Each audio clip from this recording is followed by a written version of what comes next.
In a remote Texas town, Jason Hopper, an archaeology professor, is hot on the trail of the missing hippies from the 1970s. As he explores the remote mountain terrain, he stumbles upon a cave opening with a cowboy standing still. The cowboy appears like he is suspended in time inside the entrance. He shouts hello to the cowboy, but he receives no response. Going for a closer look, he sees that the cowboy is holding a gun. Sensing danger, Hopper immediately leaves the cave and decides to head back to town. On his way back, he calls one of his teaching assistants, Jackie, and tells her he found the van but no sign of the hippies.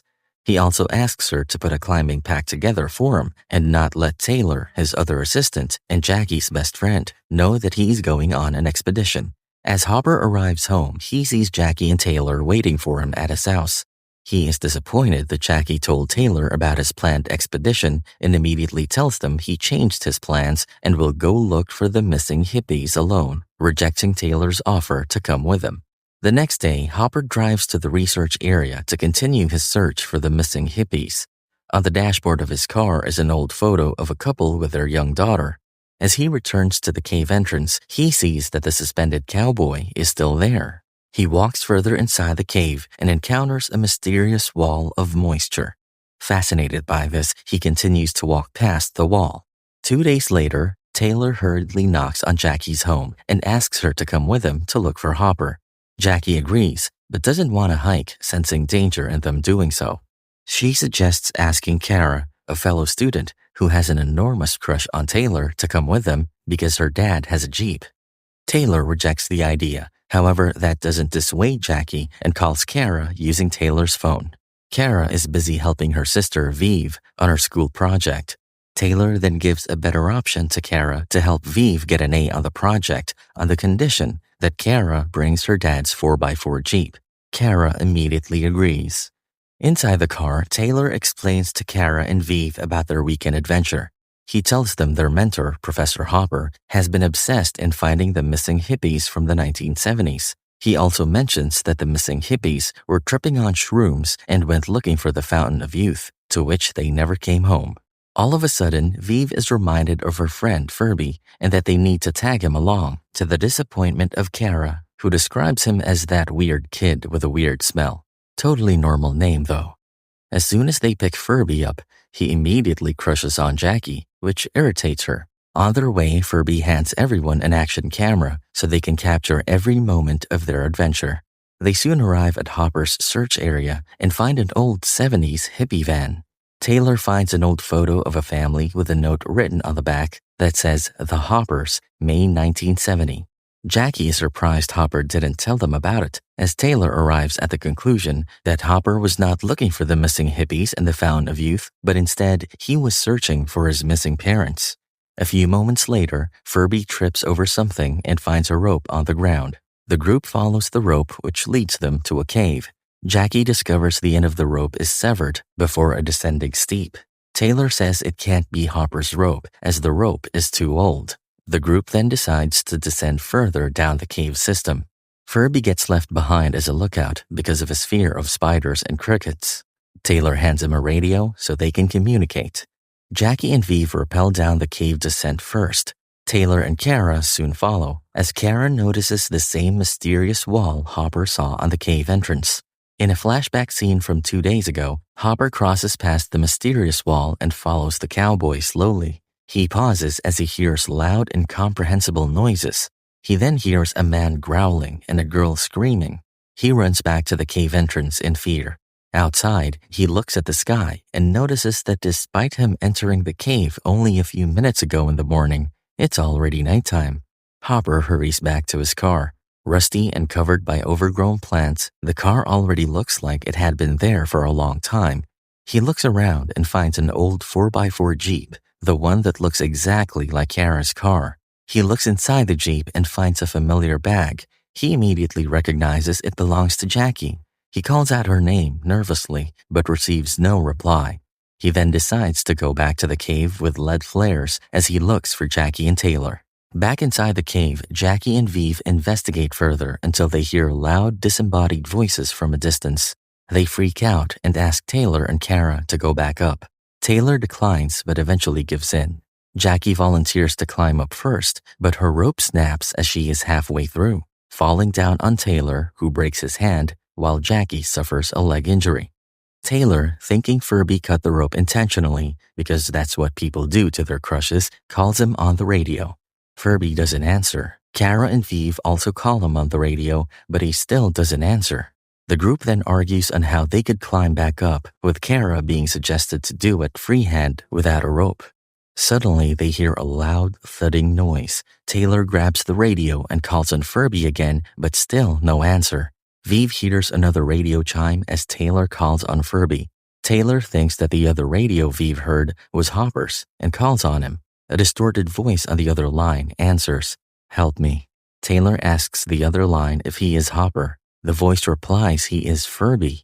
The group doesn't believe it's Furby, so Taylor, Vive, and Kara go to investigate. They arrive at a cave tunnel and see a weird, mysterious light dancing above the surface. Kara climbs up and is shocked to see Furby's deceased body on the other side of the rock. She asks Taylor to get Vive to the other room so Vive won't see Furby dead, but the two meet Jackie crawling towards them and they all go back. Taylor also sees the body and asks Vive and Jackie to stay back, but Vive overhears the conversation between Taylor and Kara and uses her camera to see what's going on at the other side of the rock. Eventually, the group finds out that Furby fell down because of a severed rope that resulted in his neck being broken from the fall. Once again, they are puzzled about who cut Furby's rope. Taylor finds that Furby's camera is still recording, and the group decides to watch the recorded footage leading up to Furby's death.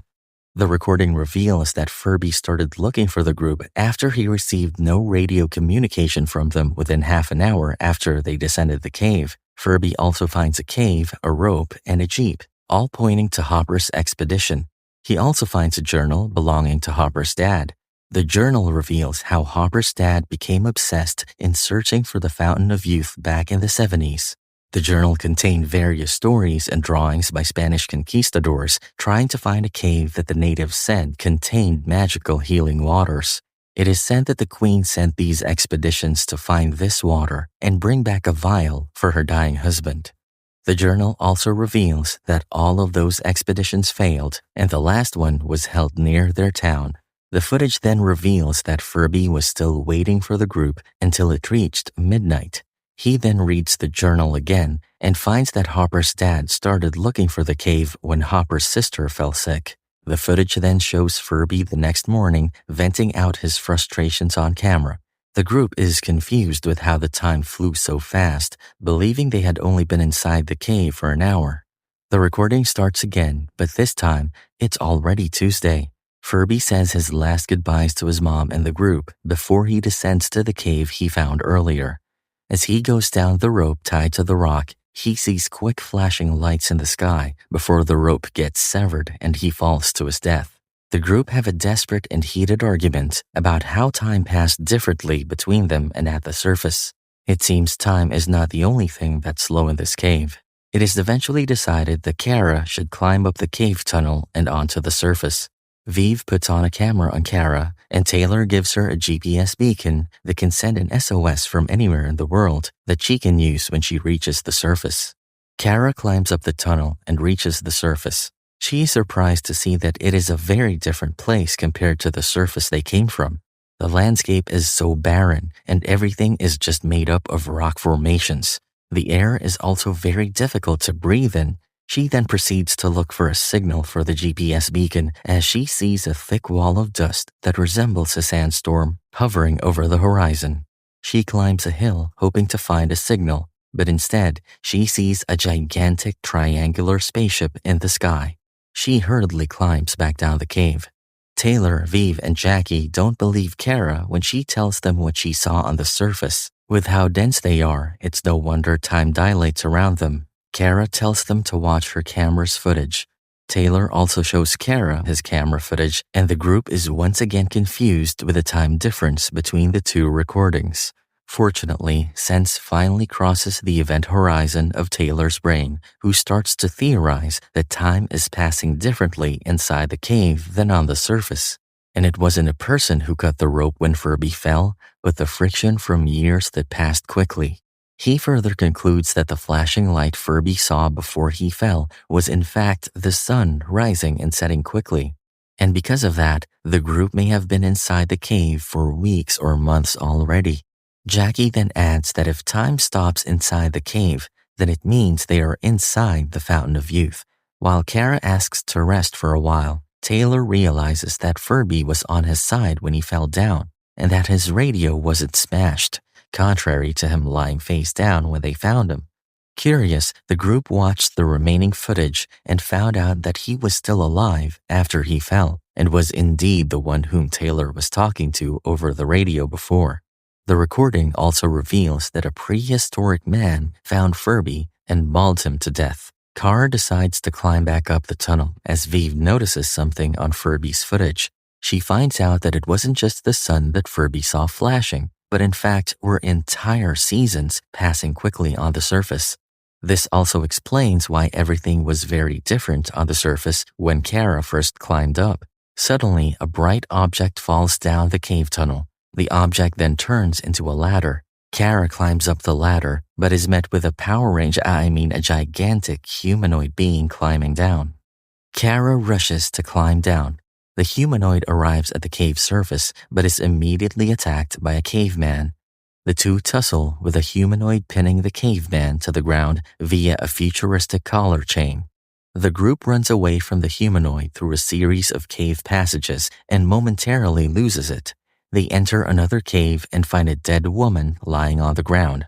Jackie immediately recognizes her as Hopper's mother from the old photos. Taylor also finds Hopper's father dead on the ground a few feet away. They also see a group of cavemen around the body of a dead cowboy. The group tries to escape, but is noticed by the cavemen. As the girls run to escape, Taylor is left behind to fight. He is quickly overpowered by the cavemen and passes out. The other three hide from two pursuing cavemen while the other is left to finish Taylor. Sensing they lost the caveman, Kara decides to check on Taylor. She finds his lifeless body on the ground. Suddenly, the humanoid arrives at the scene. Kara, frightened and angry, tries to protect Taylor from the humanoid, but it just walks past them and draws a vial of water from a pool across the room. The humanoid walks out of the cave, but suddenly stops and drags Taylor's lifeless body into the pool of water despite Kara's objection. The cavemen return and attack the humanoid as Taylor comes back to life. The humanoid brawls with the caveman, but is fatally incapacitated when its helmet is removed by a caveman. The fight continues and the outnumbered humanoid wins with Kara's help. Fatally wounded, the humanoid uses his dying breaths to show them several media clips about their disappearance. The videos also indicate that thousands of years have already passed on the surface and that humans have now been living in outer space. After seeing what happened on the surface while they were gone, the group then decides if they would find a way out of the cave or just stay there forever. Taylor sees a backpack and recognizes it is Hopper's. He then decides to look for Hopper and tells the others to go get Furby's body. Taylor also takes the cowboy's pistol. On his way, Taylor finds the LED flares that Hopper dropped on his trail. He then passes through a series of cave paintings depicting various mysterious events in the past. Suddenly, he stumbles upon a cave child and the bodies of cavemen lying dead or injured. The cave child is nursing them by pouring water on their wounds. Taylor walks past through the cavemen and finds Hopper wounded on the ground in front of another time wall. Taylor peeks through the other side of the time trap and sees a legion of conquistadors in battle with a caveman over control of a waterfall. Hopper tells Taylor that the little girl inside is his sister. Hopper finally found the Fountain of Youth. Jackie asks Taylor to come back. Taylor wants to save Hopper, but Hopper declines, instead telling Taylor to go save the others because he is not going to make it. Taylor returns to the girls, leaving the pistol with Hopper so he can save them some time from the cavemen. Taylor puts Furby's body into the pool as Jackie and the others are also healed from their injuries. Hopper can bugger off, I guess. The group hears gunshots coming from Hopper's location. Hopper is shooting at the newly revived cavemen. The group rushes to escape and uses the humanoid's ladder, but the cavemen catch up with them. Kara, the first one to climb, sees a water portal at the top instead of the outside surface. Kara touches the water and is immediately pulled by alien-like hands. Taylor grabs her as she screams in fear, but a caveman manages to deactivate the ladder and everyone falls. Kara is then pulled up to the water portal and is given a water breather by the alien beings before pulling her up further. Taylor, Vives, and Kara appear to be falling while in suspended animation until 3 futuristic ropes from the portal latch onto them and prevent them from falling. Kara, who by now has been in the portal where time passes 1,000 times quicker than in the cave, reappears from the portal and pulls everyone through the portal. 4 ropes emerge from the portal and pass across the cave tunnels to the bewilderment of the cavemen. A few moments later, Furby wakes up in another pool of water after being retrieved and resurrected by the healing waters. Hopper is also there, who awakens, so does his mom and dad, and his little sister. Taylor, Jackie, Vive, and Kara soon arrive and explain to them that they are currently inside a space station. Hopper, seeing his family alive and reunited, is still obviously dazed and confused.